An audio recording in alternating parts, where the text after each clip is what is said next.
Oh, well, good morning, gentlemen. It is another rather warm day for the time of year it is. Beautiful day, though. Beautiful day, regardless. Today I'm smoking another one of my hand-rolled Mexican cigars that I picked up in a humidor in Mexico.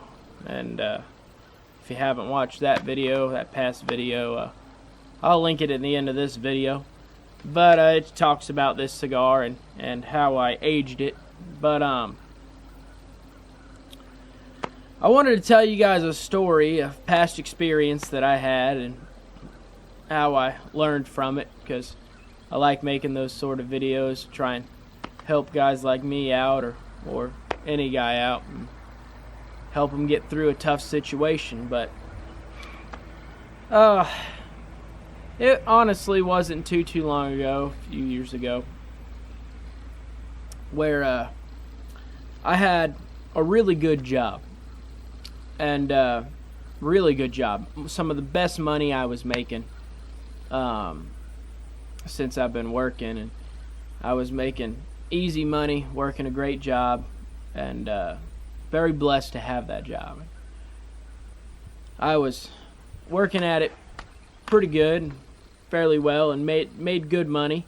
And I didn't have much bills to pay. I was debt-free and didn't really have any responsibilities. I was living in a camper at the time and just living my own life. Very little bills to pay.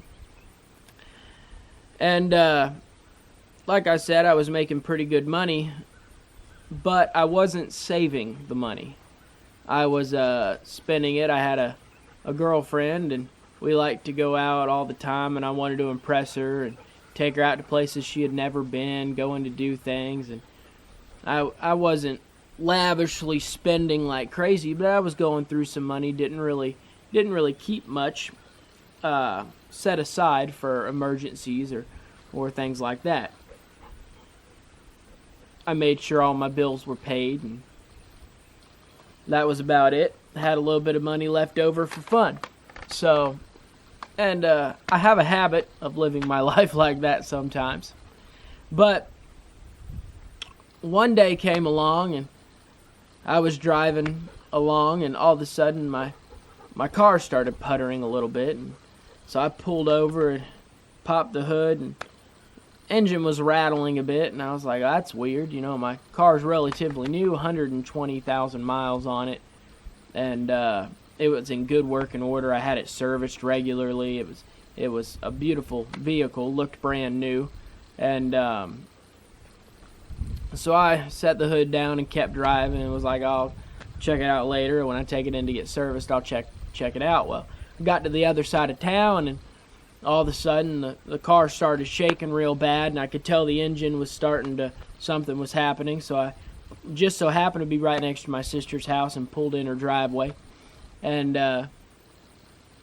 my engine just shut off. And I popped the hood and went to go restart the engine, and everything started knocking. Sounds like I threw a rod in the engine. And so I called a tow truck and had it towed to the dealership, because it was a particular car that you couldn't work on yourself. It was an electric hybrid car, and I was saving a lot of money and gas there, but had a little backup generator that we called the engine. That's what I'm talking about with the engine, a little 2-cylinder or 3-cylinder engine, just enough to charge the batteries. I digress with that, though. But push came to shove. They checked out the vehicle, and I went on, and I did what I needed to do, and next thing you know, they call me up with the bill of $10,000 to fix the engine in that car. $10,000. You can imagine the surprise on my face when they told me that, because I was expecting, if it needed a new engine, it'd be, $3,000-$4,000, which I was making good money, so I knew I could whip that up in a few weeks and be able to pay for it before they got the car done. But $10,000, well, even though I'd been making great money, I hadn't saved. and I hadn't saved that much particularly, or anywhere close to that much. Who could be prepared for a $10,000 bill to get their car fixed? And so I ended up having to buy it was peak of COVID, and used car prices were out of this world. And part of me still feels like they knew what they were doing and priced it so high to try and force me into a car. They actually did. I ended up having to buy a brand new car because it was the cheapest car they had on the lot. Their used cars were more expensive than their brand new cars. So I ended up having to do that and get a loan and all that fun stuff. And it hurts, and it still hurts every time I think about it. But I learned a really tough lesson, and from that point on, honestly, I never looked back. I decided from that point on I was going to have an emergency savings account. Something that I kept at a certain level or above, that's the level it stayed at, and that was for emergencies. For instance, when your car breaks down, your air conditioning unit goes out, something happens that you aren't expecting and that you couldn't prepare for. That's what that account was for. And luckily now, I do have that account, and my wife and I, we keep a certain level in it, and we have to use it every now and then, but then we immediately, that's the first thing we put back, is that money.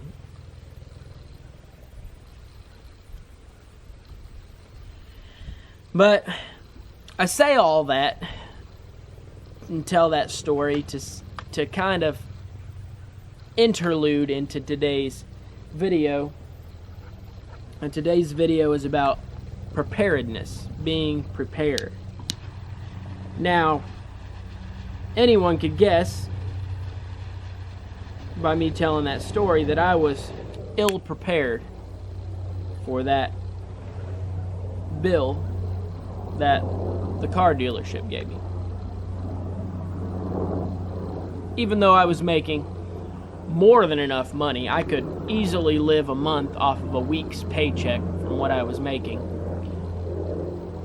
I was still in my mind thinking I'd be okay. I was making good money, and I never really prepared for anything like that. And that's happened a few times throughout my life, but I won't tell you every story because I'd be sitting here for hours.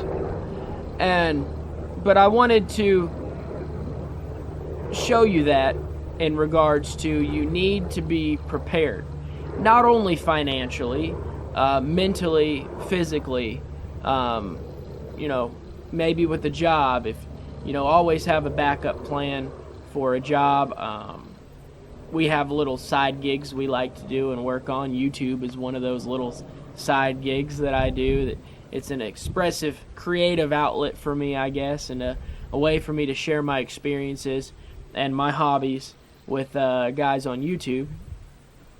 But having that little extra something just in case something happens, being prepared. Now, I'm not talking about being a doomsday prepper, but I am talking about being prepared for the unexpected as much as you can. You don't want to hyperfixate on it, but you do want to be prepared for something. Financially, it's relatively easy. Just have yourself a separate bank account, a savings account, and make sure it stays at a healthy level. Now, we do follow the Dave Ramsey method. I know some people don't like that, but the way he has proven it works. Now, it's not an easy road, and saving money never is, but he says to save up 3 to 6 months worth of expenses. So you add up all your bills and you save up that amount of money times 3 or times 6, depending on how unstable your job is.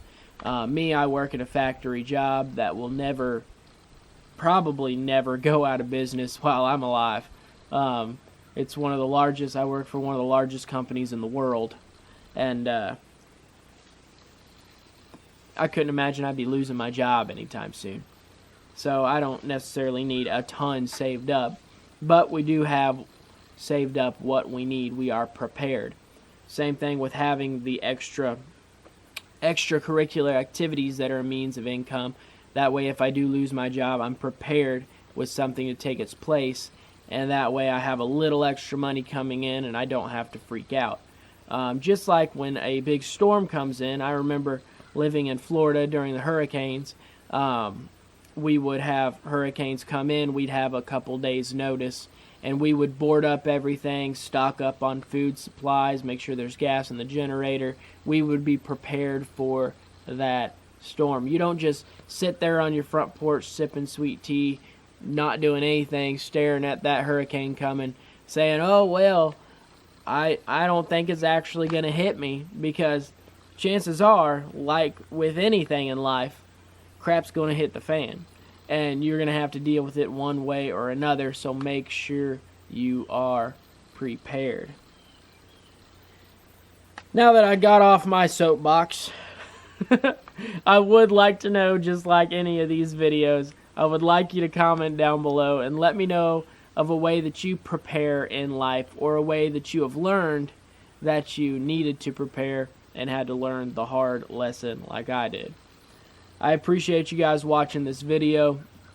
You guys are amazing, very supportive, very encouraging in your comments, and I love that. I hate those negative comments. I'm always deleting them anyways.